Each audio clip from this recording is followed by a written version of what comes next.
오늘은 칭의와 입양이라는 주제로 오늘 얘기를 할 건데요.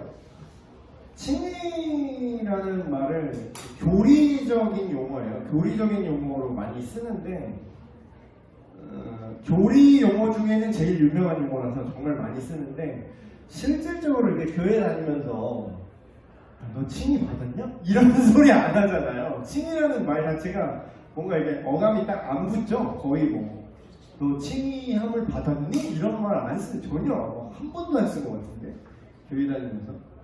예, 이거는 그러니까 칭의라는 거는 바깥에서 우리에게 일어난 현상을 보는 이름을 붙인 용어에 가까워요. 그래서 우리가 말할 때도 이제 글로 쓰는 말이 있고 실제로 우리가 대화할 때 쓰는 말이 다른 것처럼 칭의라는 개념은 법적인 차원이에요. 법적인 차원. 그러니까 우리가 아직 인생에 이렇게 풍파가 없으셔서 법 용어를 잘 들으실 일이 없으셨으면은 아주 편하게 잘 감사하게 사시건데 법정 싸움 같은 거 하다 보면은 기소를 하거나 아니면 내가 당하거나 고소를 하거나 고소를 당하거나 그런 상황에서 어서 오세요. 와우, 엄청 많은 군중이 오늘 운집했습니다. 제가 이렇게 말해도 확인할 길은 없을 거예요. 저만 미치고 있기 때문에. 그래서 칭의라는 거는 뭐냐면 우리를 의롭게 여겨주신다 이런 개념인데 이거는 법적인 문제예요. 법적인 문제. 하나님의 직업, 우스갯소리로 그런 얘기하죠. 하나님의 직업이 뭘까요? 이러면은 하나님의 직업, 넌센스 퀴즈라고 할까? 하나님의 직업은 그렇죠. 재판관입니다. 재판관이에요. 판사예요, 판사. 하나님의 굳이 이제 직업을 굳이 하나 정하라 그러면 하나님은 정의로운 재판관이시죠. 실제로 성경에서도 재판관으로서 하나님 공의와 정의로 모든 것을 판결하시고 그 모든 악을 갚아주시고 고통받는 자들을 그러니까 온 인류, 전 세계, 온 우주의 모든 기준을 정하시고 그것을 그대로 판결을 내리시는 존재로서 하나님을 그리고 있거든요. 그래서 하나님께서 우리를 볼 때 일단은 우리는 위법했다 그러죠. 죄를 하나님을 떠난 것 자체가 이제 법적으로 보면 이렇게 잘 보기가 쉽지 않겠지만 법적으로 이걸 보면은 법적으로 범죄한 상태이기 때문에 이거를 유죄 상태면은 구속이 돼야 돼요. 근데 그 구속 말고 우리가 말하는 리뎀션 말고 교회 용어 구속 말고 신앙 용어 구속 말고 진짜 잡혀 들어가는 거 있잖아요. 그렇게 돼야 되는 건데 그거를 법적인 문제를 법적인 용어로 이제 해결됐다라는 개념을 얘기할 때 칭의라고 말하는 거고 입양이라고 여기 써있는데 그냥 쉽게 얘기하면 하나님의 자녀됨이에요. 하나님의 자녀됨은 이건 법적인 문제가 아니라 관계적인 차원으로 이걸 보는 거예요. 그래서 칭의와 입양이 따로따로 물론 엄밀하게 따지면 이거는 다른 거긴 한데 거의 내가 칭의를 받았는데 입양은 안 됐어 라든가 내가 하나님의 자녀는 됐는데 의롭다 하심은 받지 못했어. 이거는 말이 안 돼요. 이 두 개가 붙어 있는 거죠. 근데 똑같은 하나에 붙어 있는 사건인데 이거를 우리가 손에서 여기는 손가락이고 여기는 손바닥이고 여기는 손목이고 이렇게 구분은 하지만 이게 정말로 따로따로 있나요? 다 떨어져 있어요? 아니죠? 논리적으로 어떤 관점에 따라서 이거를 나누긴 하지만 이게 하나로 연결되어 있는 것처럼 칭의, 의롭다함과 하나님의 자녀됨은 구분이 되긴 하지만 하나로 붙어 있는 거죠. 그래서 전 시간에 우리가 얘기했던 거듭남이라는 거, 우리가 새로운 존재가 변화되는 거, 거듭남이라는 거는 객관적인 현상이라고 볼 수 있고 그 다음 회심을 우리가 얘기했잖아요. 이거는 내적인 우리의 반응과 삶의 방향성, 그걸 하나님께로 전환했다, 하나님께로 돌이켰다, 그런 거라면 칭의는, 지금 우리가 얘기한 칭의는 우리가 회심하고 복음을 믿을 때 이루어지는 사면, 그러니까 법적인 측면이라고 그랬죠. 죄의 사면이 칭의의 개념이고, 우리가 회심하고 복음을 믿을 때 이루어지는 우리의 신분의 변화, 신분의 변화 관점으로 보면은 그게 하나님의 자녀됨, 입양이라고 말했지만 자녀됨이라고 할게요. 하나님의 자녀됨이라는 거죠. 시작을 하면 칭의는 법적 선언을 포함한다. 이게 선언이라는 거예요. 근데 이게 중요한 게 우리가 그냥 선언을 하면은 선언이 별로 의미가 없을 수 있잖아요. 실제로 뭐 된 게 아닌데 나는 뭐 세계의 왕이다. 타이타닉에서 뭐 주인공이 I am king of the world 막 이러잖아요. 그 막 가파에 올라가. 그렇다고 그렇게 선언하고 선포한다고 진짜 세계의 왕인 건 아니잖아요. 레오나르도 디카프리오가 세계의 왕까지는 아니지만 그런 것처럼 우리는 어떤 선언을 한다고 해서 우리의 선언이 의미가 있을 때도 있고 대부분 의미가 없죠. 근데 아까 말했듯이 하나님은 유일하시고 그리고 모든 것을 판단하시고 결정 내리시고 판결을 내리실 수 있는 의로우신 재판관이라고 성경에서 얘기하죠. 재판관이 선언을 할 수 있고요. 재판관만 정죄를 할 수 있습니다. 우리가 막 교회에서 막 신앙생활 오래 하실 때 정죄하지 마 막 그러잖아요. 정죄하지 말라 그랬어. 아무도 정죄하지 말라 그랬어. 너 왜 정죄하니? 막. 정죄는 하지 말아야 되는데 분별을 하셔야 됩니다. 정죄와 분별을 구분하셔야 돼요. 아무거나 덮어놓으면 그냥 다 오케이 하는 뜻이 아닙니다. 정죄와 분별의 차이는 뭐냐면요. 정죄는 이 얘기하다 나오는데 그냥 최종 결론을 내려버리는 게 정죄예요. 사실 그러니까 정죄의 뉘앙스를 번역 크리노라고 되어 있는데 언어 크리노라고 되어 있는데 그 뉘앙스는요 어떤 뉘앙스냐면요 재판관이 최종 판결을 내릴 때 최종 판결 그거 내릴 때 그게 정죄예요. 유죄 하고 땅땅땅 때려버리면 그거는 그냥 선고야, 선고. 그냥 걔는 그런 존재인 거야. 근데 이거를 왜 우리가 하지 말라고 하고 왜 우리는 해서는 안 된다고 하냐면 우리는 몰라요. 우리는 그 사람이 진짜 어떤 존재인지 모른다고.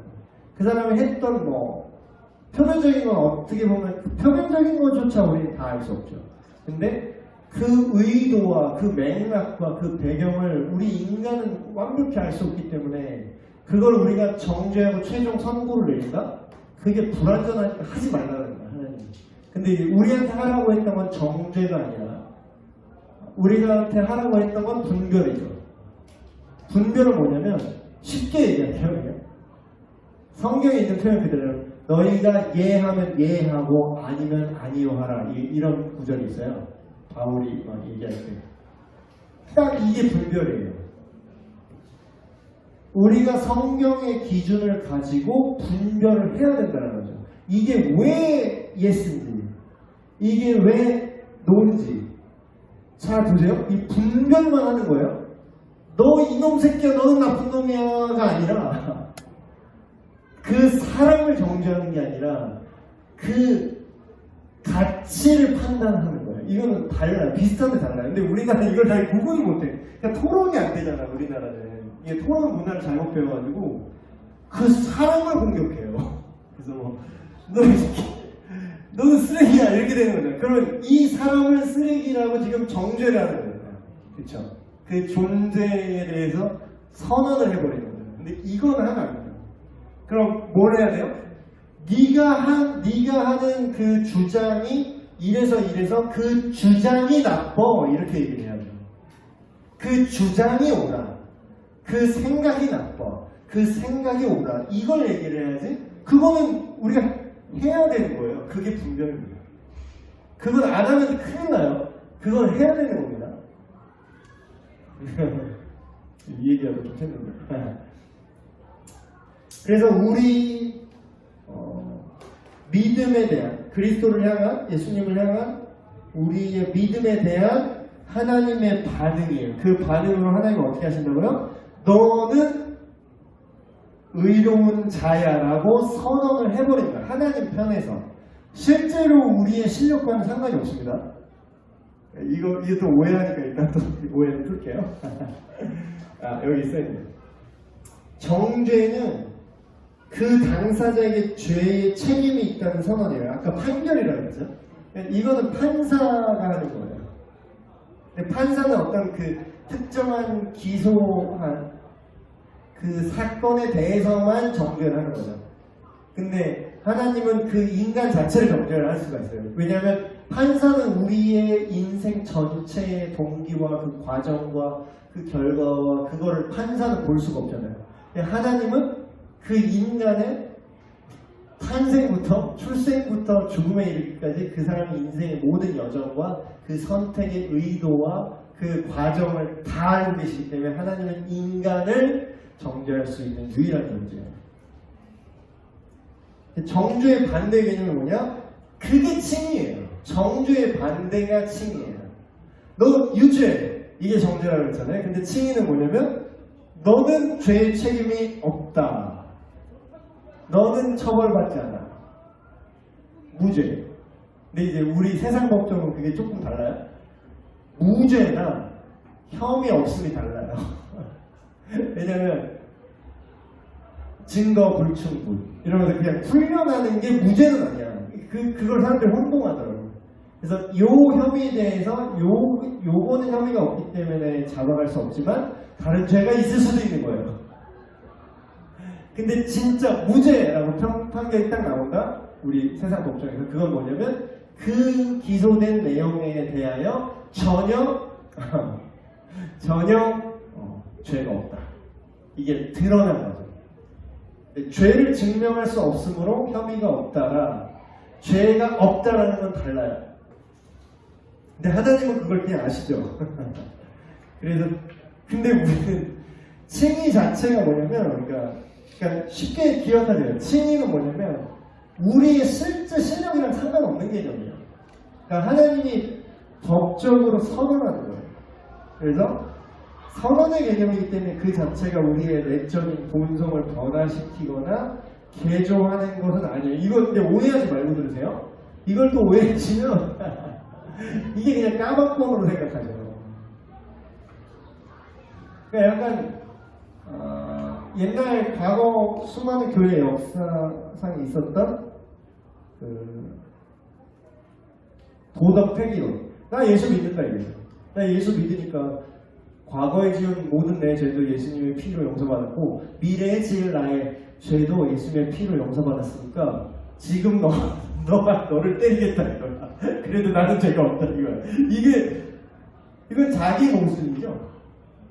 근데 칭의만 갖고 가면 이렇게 돼요. 근데 아까 제가 얘기했죠. 칭의만 따로 놓고 볼 수가 없어요. 나는 손가락만 있다. 손가락이 내 손바닥에 연결은 안 돼 있고 손가락만 하늘에 둥둥 떠다닌다. 이게 불가능한 것처럼 칭의만 있고 회심과 믿음과 성화가 따로 논다? 불가능해요. 근데 이거를 분리해서 개념으로 지금 얘기하다 보니까 이렇게 얘기하는 거죠.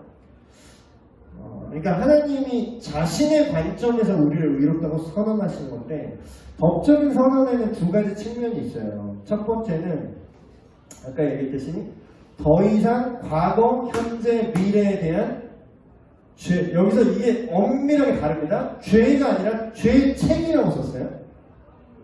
죄 자체가 아니라 죄에 대한 책임이 남아있지 않는다. 그래서 이거를 구분을 잘 하셔야 돼요. 이거 헷갈리면은 방종으로 흐릅니다. 난 죄 지어도 괜찮아 이렇게 돼버려요. 이거를 잘못 이해하시면. 근데 그게 아닙니다. 뒷부분에 나서 설명 다시 할게요. 그냥 써있죠? 제가 한 말이 아니에요. 그러므로 이제 그리스도 예수 안에 있는 자에게는 결코 뭐가 없다고요? 정죄함이 없다고요. 그러니까 이게 어떻게 보면 구원의 확신인 겁니다. 이걸 다른 말로 하면 정죄가 없다는 말을 다른 말로 하면요.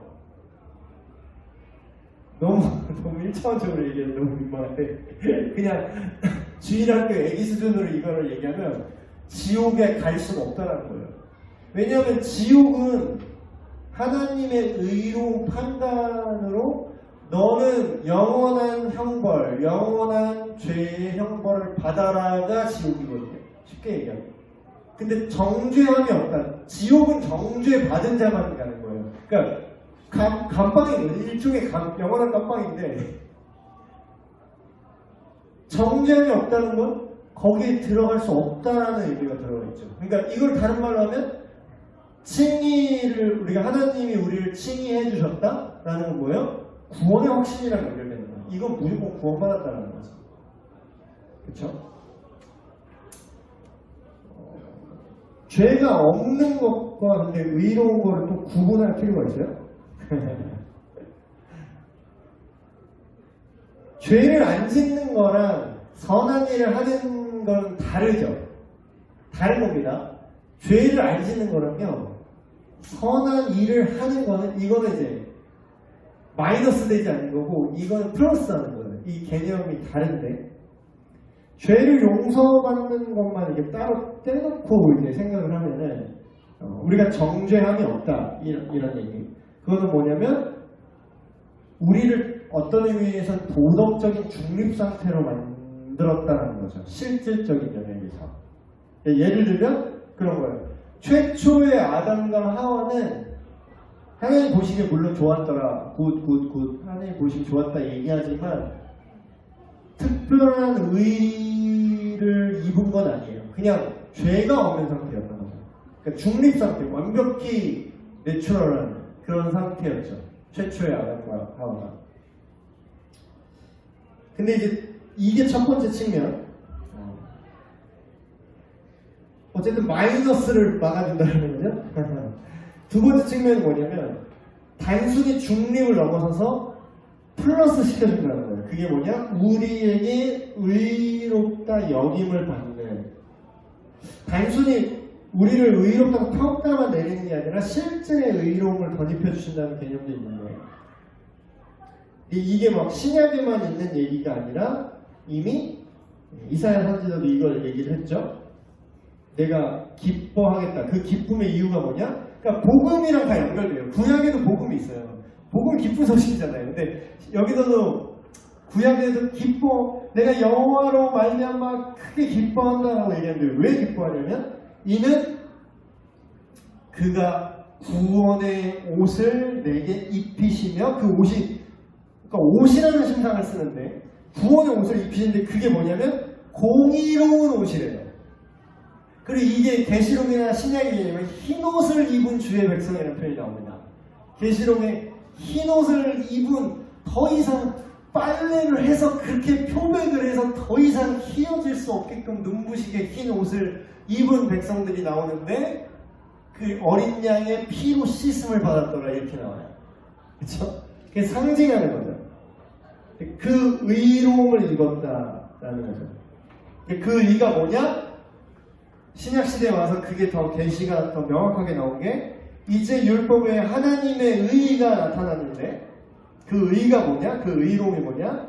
이미 갑자기 나온 게 아니라 율법과 선지자들에게 확증을 받은 건데 그게 뭐냐면 예수 그리스도를 믿는 믿음으로 인해서 모든 믿는 사람에게 닿는, 입혀지는 하나님의 의래요. 여기서 중요한 거는 그냥 우리가 생각하는 윤리 도덕적인 의뿐만 아니라 하나님의 의래요. 하나님의 의. 여러분 하나님의 의와 그냥 의의 차이점을 혹시 생각을 해봤나요? 저 요즘 이렇게 참 생각이 많이 드는 게 우리가 막 세상이 원하는 건 그냥 의예요. 그냥 의. 그냥 의는 그냥 공정함인데, 그냥 의로움인데, 그건 뭐냐면 그냥 나쁜 놈은 벌을 받고 착한 놈은 칭찬받는 권선징악 정도가 그냥 사람들이 생각하는 의예요. 근데 하나님의 의는 뭐냐면요, 이걸 뛰어넘어요. 물론 이 안에 이 기본적인 우리가 생각하는 일반적인 윤리 도덕이 들어있습니다. 근데 윤리 도덕만 그냥 얘기하고 그 기준대로 못하면 훈장질하는 게 아니라 그거는 딱 율법 정도의 의예요. 율법의 의가 있습니다. 근데 율법이 완전한 하나님의 의가 아니에요. 율법보다 더 큰 개념인데 하나님의 의는 뭐냐면 죄인도 의롭게 만들어버리는 게 하나님의 의입니다. 뒤에 확장된 개념을 쓸게요. 그냥 죄가 있는데 죄를 막 싸질러도 괜찮아 라고 정신승리하는 게 아니에요. 실제로 하나님의 의를 덧입혀서 실제로 죄를 이길 수 있는 힘과 능력과 용기를 주시고 실질적으로 변화를 주시는 의. 그러니까 이거는 되게 달라요. 그냥 의는 네가 해야 돼. 네가 나쁜 짓 했어? 너 구속. 네가 잘했어? 너 칭찬. 근데 하나님의 의는 네가 쓰레기고 악당인데 너를 새롭게 해서 의롭다 여겨주는 것만이 아니라 실제로 의롭게 변화시켜줄게까지가 하나님의 의예요. 이게 엄청 스케일이 큰 거죠. 그러니까 이게 하나님만 가능하고 하나님만 이렇게 해줄 수 있고, 그러기 때문에 우리가 소망하는 거예요. 세상 진짜 되게 속 편한 얘기가 뭐냐면, 입 바른 소리가 되게 짜증나는 게 뭐냐면, 맞는 말인데 짜증나는 거 있잖아요. 너 공부 열심히 해야 돼. 너 공부 열심히 해야지. 맞는 말이지. 그럼 다 서울대 가게. 문제는 뭐예요? 내가 공부를 하기 싫다는 게 문제잖아. 문제는 공부를 열심히 해야 되는 거 알아요. 쟤 때리면 안 된다는 거 알아요. 남의 돈 뺏으면 안 된다는 거 알아요. 다른 사람 가늠하면 안 된다는 거 알아요. 근데 아는 것만으로 그게 안 지켜지니까 그냥 너 왜 죄졌어? 떼찌 너 착하게 살아 임마 새끼야. 착하게 살아 딱딱딱.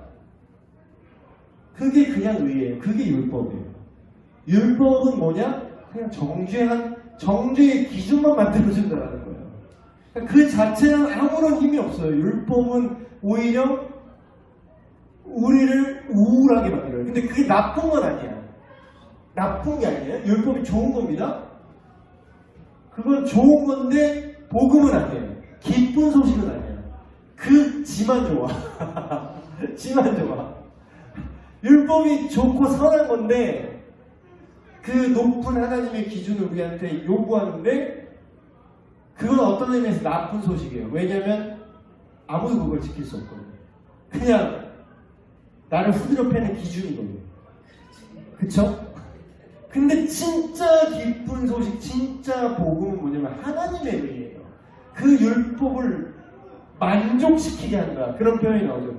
내가 전에는 너희가 스스로 율법을 지키려 했으나 지키지 못했는데 그날에 율법이 만족되게 할 것이다. 율법을 내가 폐할 거야. 율법을 무효로 할 거야. 네가 율법을 어기고 죄 지어도 내가 천국 보내줄게. 이게 아니라 예수님이 뭐라고 하죠? 율법을 완성시킬 거다. 율법의 완성은 하나님의 의가 우리 안에 덧입혀지는 거예요. 이게 근데 진짜 이게 신비예요. 이게 기적이에요. 이게 기적이에요. 이게 복음의 정수입니다. 근데 이게 뭐냐면 차별한데 공부 잘하는 애한테만 주신대요? 아니요. 모든 믿는 자에게. 모든 믿는 자에게. 하나님 앞에서 의롭다고 완전히 인정받는 거죠. 근데 이게 뭐냐면 여전히 죄에 대해서 우리가 완전한 면역이 아닙니다. immune to sin이 아니에요. 우리가 죄에 면역이 있는 게 아니에요. 여전히 죄의 유혹을 받아요. 그럼에도 불구하고 그냥 우리가 죄 지어도 처벌받지 않아요 라는 면죄부랑은 다릅니다. 이건 다른 거예요. 뒤에 연결되는 게 붙어있기 때문에 다른 건데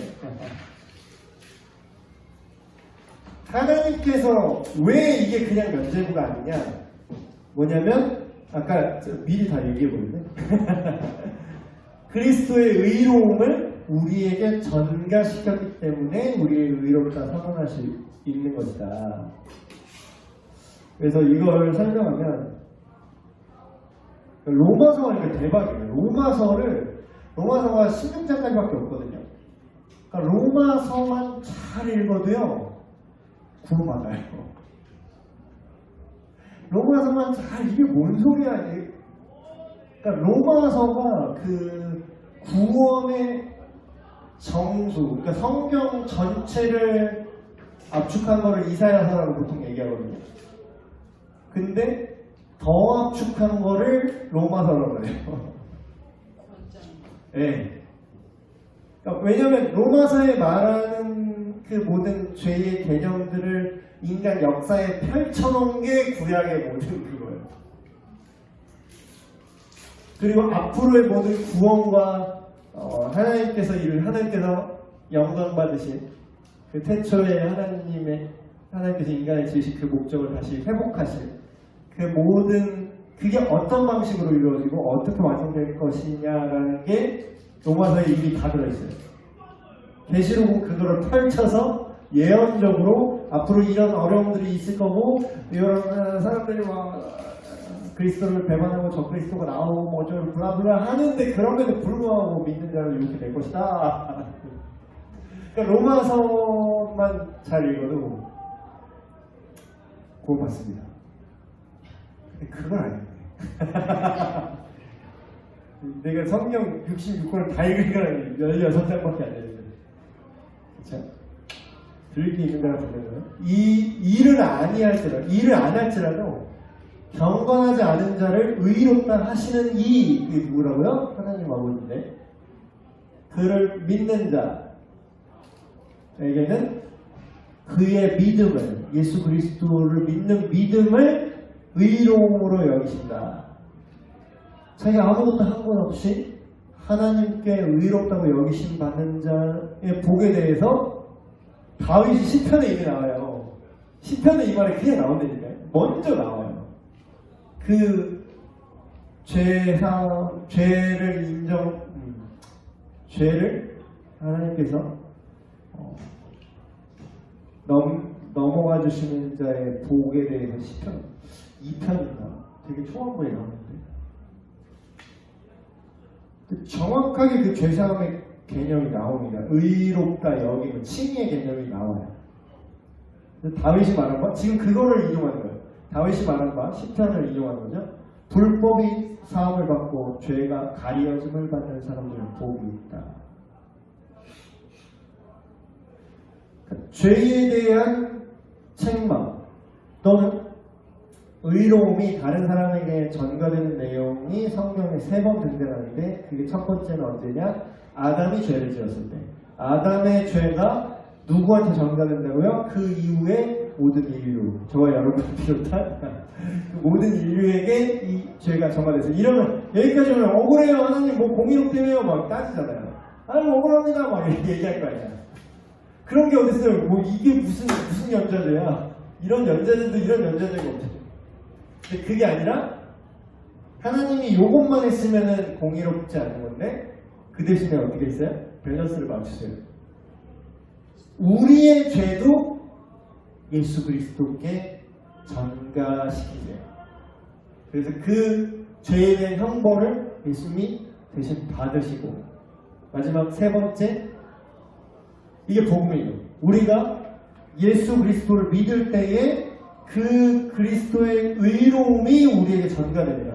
그러니까 2번은 많이 아세요. 2번은 우리 죄를 대신 예수 그리스도의 십자가 사건 때 예수님께서 우리의 죄가 예수님께로 전가돼서 우리 죄를 용서하셨다, 씻겨주셨다. 이것까지는 많이 노래하고 많이 얘기하고 찬송가에도 많이 얘기하는데 조금 희미한 개념이 뭐냐면 우리에게 덧입혀진 예수 그리스도의 의. 근데 이거는 보통 어느 맥락에서 이걸 얘기해야 되냐면 우리가 성화될 수밖에 없는 근거를 제시합니다.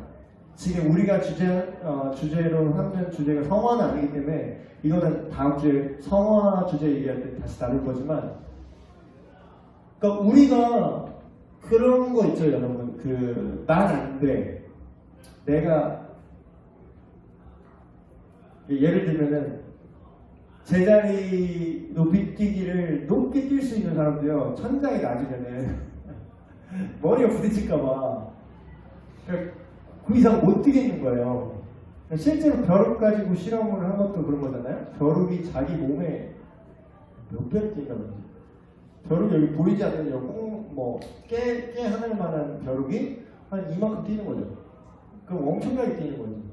근데 이거를 컵으로, 유리컵으로 이렇게 덮어놓으면 벼룩이 천장에, 유리천장에 빡빡빡 한 몇 번 하다가 이 컵을 치워도 원래대로 못 뛰어요. 요만큼만 뛰는 거예요.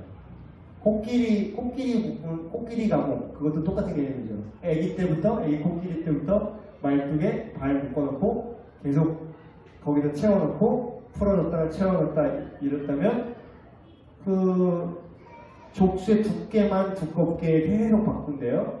그러면은 이미 성인이 된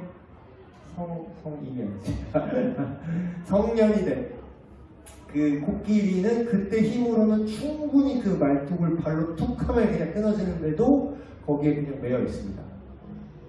근데 이 개념이 왜 중요하냐면 그리스도인도 똑같아요. 그러니까 이 교리적인 근거가 왜 중요하냐면요, 너무 막연해. 우리 믿음이 막연하면 어떤 문제가 벌어지냐면, 막연히 나는 죄인이고 막연히 나는 연약하다라는 것만 계속 배워와요. 교회 안에서도, 그리고 어떤 그리스도인 교제할 때, 막 셀모임 할 때도, 구역 나눔할 때도 맨날 나 죄진 얘기, 막 나 넘어진 얘기, 나 힘든 얘기, 막 취업해야 되는데 지금 그리스도인이 이게 이런 얘기만 하잖아. 그러니까 그게 잘못됐다는 게 아니라 기본적으로 패배의식을 깔는 거야. 그러니까 우리는 성화될 수가 없어라고 생각을 해. 그러니까 뭔가 그런 점에서는 되게 성결교가 그런 걸 되게 잘하더라고. 성결교의 자기 교파적 특징이 뭐냐면요, 우리는 완전 성화를 향해 나아갈 수 있다라는 거예요. 근데 장로교가 그걸 잘 못해요. 왜냐하면 장로교 신학 자체가 하나님의 조건을 강조하다 보니까, 나는 연약하고 주께서 구원하십니다 하다 보니까, 우리가 예수께서 우리를 구원하셨으니 우리가 나는 죽고 예수 그리스도 안에서 살아갑니다 라는 욕이 약해. 나는 못하지만 내 안에 예수 그리스도께서 나를 일으켜 세우시고 날마다 어제보다 오늘보다 내일 내가 더욱더 주를 닮아가고, 내가 내 힘으로 하는 게 아니라 주 예수 그리스도의 의를, 그 하나님의 의로움을 내가 힘입어서 내가 거룩해질 수 있습니다. 나는 선해질 수 있습니다. 요거를 가능성을, 이 리미터를 해제하고 나가는 사람을 성장을 하는데, 이게 약하면, 그러니까 사탄이 계속 속삭이는 거죠. 마귀가 계속 너 또 죄였구나. 너 안 돼. 그러니까 간신 구원이 나왔어. 그래, 너 그냥 하나님을 의롭다고 여겨주는 거지. 너는 안 돼. 이런 식으로 하고. 그러니까 칭의를 우리가 수동적인 칭의만 인식을 하는 거예요. 하나님이 우리를 의롭다고 여겨주셨지만 나는 그래도 죄짓는데, 죄만 죄에 대한 책망만 면했다고 생각해요.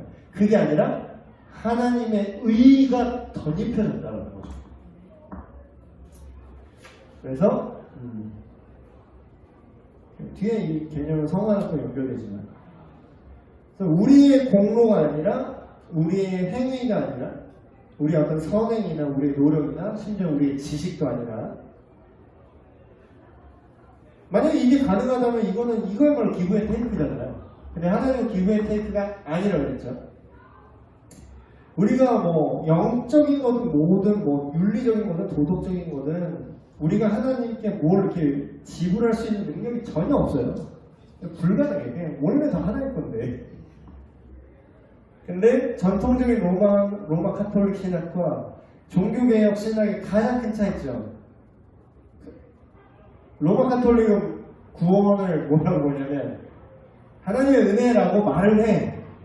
근데 거기에 플러스 인간의 선행과 구제와 윤리 도덕적인 삶을 거기다 포함시킵니다.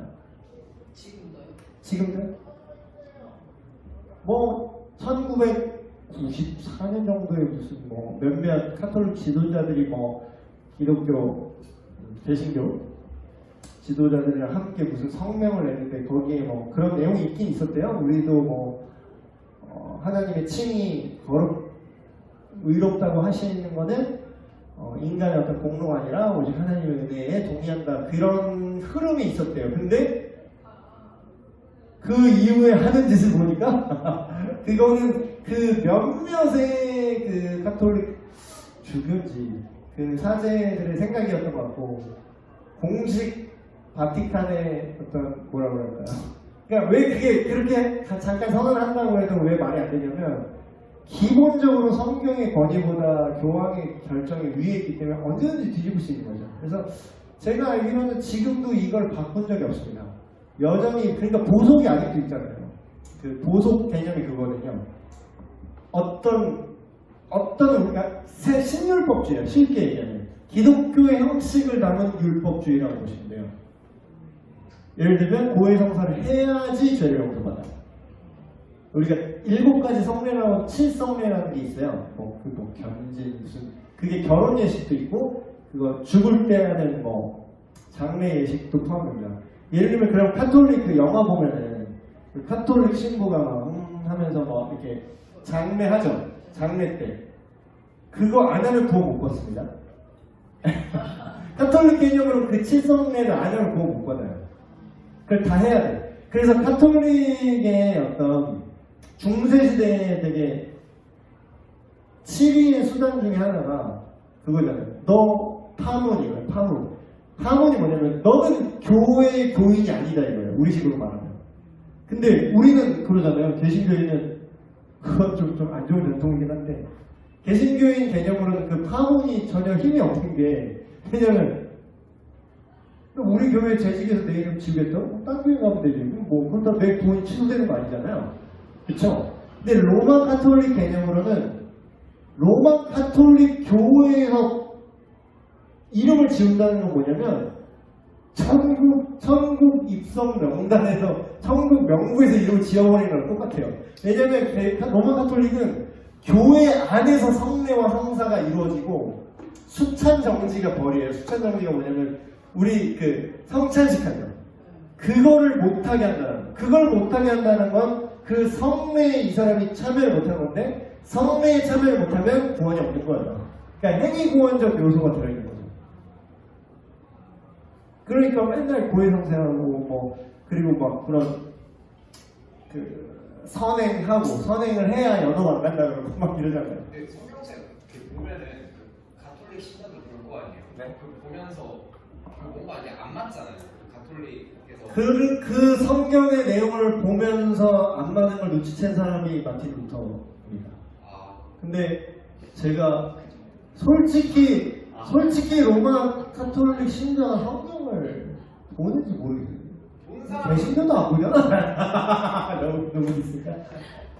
근데 그 성당에서 이렇게 딱 네. 그 기도문이 딱 이렇게 있는 네. 거 이랬잖아. 이런 걸 보잖아. 네, 그러니까 그 지금 우리식으로 말하면 그 천주교인들은요, 저희 어머니도 옛날에 수녀셨어요. 그래서 제가 좀 아는데 지금은 어떤지 모르겠는데, 천주교인들은요 성경을 기본적으로 개신교인만큼 소중하게 생각하진 않습니다.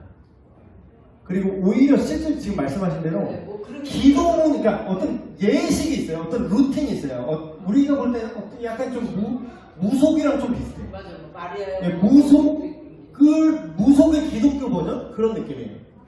그래서 막 그런 무슨 세인트 누구, 뭐 성인 누구의 기도문을 뭐 외워야 되고, 그러니까 뭐 주문 같아요. 진짜 주문같이 그 루틴이 있어요. 그 공식이 딱 있어요. 그래서 뭐 할 때는 이 기도문하고 뭐 하고 뭐 묵주 한번 돌릴 때마다 뭐 하고 이런 루틴이 있어요. 성경을 읽는 게 네. 아니라 그는 그 의식을 해요. 네. 성경을 읽는 게 아니라 우리처럼 성경이 뭔지, 하나님 누군지 뭐 이렇게 공부하는 느낌이 아니라 그 의식을 함으로써 내 구원이 좀 유지된다? 내 구원의 확신을 그런 거 안에서 찾아요. 그 사람들. 그러니까 전혀 다른 종교입니다. 그러니까 전혀 다른 종교예요. 지금 보면은 이거는 뭐 한 뿌리라고 막 얘기를 하지만 이거는 한 뿌리라는 거를 인정하기 싫은 게 성경의 뿌리인데 성경에서 벗어난 거는 한 뿌리가 아니라 정통을 우리가 오히려 갈라서 나간 게 아니라 우리가 원래 뿌리를 지키는 걸 회복한 거고 그래서 이상한 걸 하고 있는 거죠. 그렇죠? 그래서 뭐 그분들을 정죄하진 않아요. 그러니까 아닌 걸 사랑합니다. 천주교인들을 사랑하는데요. 천주교의 가르침을 사랑하진 않아요. 네, 분별을 하는 거죠. 그래서 천주교인을 막 디스하고 막 신부님 싸대기 때리고 이러자는 게 아니에요. 네, 그러면 안 돼요. 우리 좀 이렇게 우리가 진리에 있어서 배타적인 거랑 무례한 걸 구분해야 됩니다. 절대 무례하면 안 됩니다. 그러니까 기독교가 좀 무례해서 여태까지 좀 무례해서 좀 문제를 일으켰던 것 같아요. 조계산에 뛰쳐들어가고 막 불상 못 따고 막 이러면 안 되잖아. 예, 그건 아니지. 그러면 안 돼요. 그래서 로마 가톨릭은 은혜 플러스 행위. 그러나 구원의 어떤 공로를 인간의 어떤 내적인 의미로 막 참선하고 막 고행하고. 그래서 수도사 전통도 사실 그런 게 있어요. 내가 내면에서 내 죄를, 그러니까 율법적인 거를 어떤 세속과 단절됨으로써 자기 어떤 의의를 이뤄보겠다는 시도였던 거죠. 수도원운동도 어떤 면에서 그때 중세 시기 때문에. 근데 수도원운동 전통을 다 거부하진 않습니다. 그러나 그 안에서 교리적인 어떤 문제점도 있었다는 걸 지적하고 싶은 거죠. 수도사 전통 중에 좋은 것도 많아요. 그래서 어떤 선행에 두는 것은 궁극적으로, 그러니까 좋아 보이긴 해. 문제는 그게 되게 멋있어 보여. 얼마나 멋있어. 내 죄를 고백합니다. 막 이러면서 얼마나 더 천주교인들이 더 믿는 것처럼 보이잖아요. 그러니까 실제로 의식적인 것들, 의식적으로 착하게 살아야 된다는 건요, 우리 좀 회개해야 돼, 사실. 개신교인들이 너무 어떤 칭의의 앞쪽만 너무 강조한다는 거지. 나는 예수 오직 믿음인데 뒤에 나오겠지만 야고보가 그걸 까는 거예요. 너는 믿음이 있냐? 네가 믿음이 없는 것 같은데 야고보가 그 얘기하는 거예요. 네 입만 믿는다 그러지 삶으로 뭐 바뀌는 게 없냐? 네 칭의는 몸뚱이랑 따로 입만 공중에 떠있나 보지?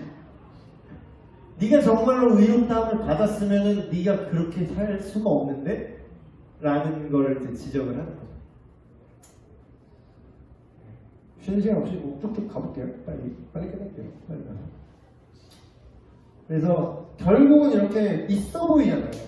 두 번 쓰고 막 회개하고 뭐 실제로 선행을 하려고. 그래서 병원도 그런 친구들, 가톨릭 병원 많잖아요.